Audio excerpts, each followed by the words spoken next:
Today we're showing you a 2020 Kubota M7060 tractor. It's a four-wheel drive tractor with a Kubota LA 1154 quick attach front end loader. Tractor has just under 600 hours on it. It's a nice clean tractor. Does come with a balance of the factory warranty. Rated at 71 horsepower with a 4-cylinder Kubota diesel engine.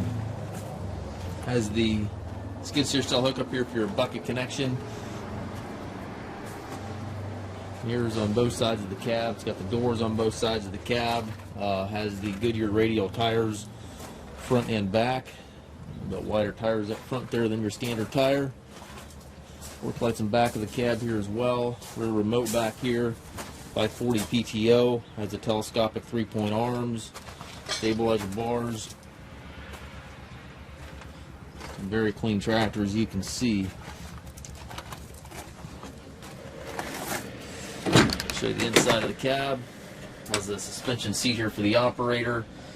Tilt steering wheel. Left-hand hydraulic shuttle here allows you to change direction without clutching.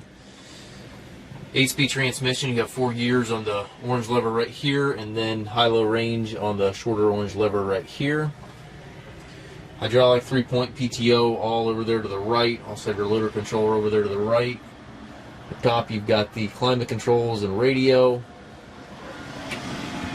Foot throttle, individual brakes, clutch pedal down below. And it looks like the warranty runs into June of 2023. Again, just under 600 hours, 575 in the hours. Very clean tractor. We do take trades. We also offer financing for qualified customers. If you have any questions regarding this tractor, please contact us at maskedtractor.com.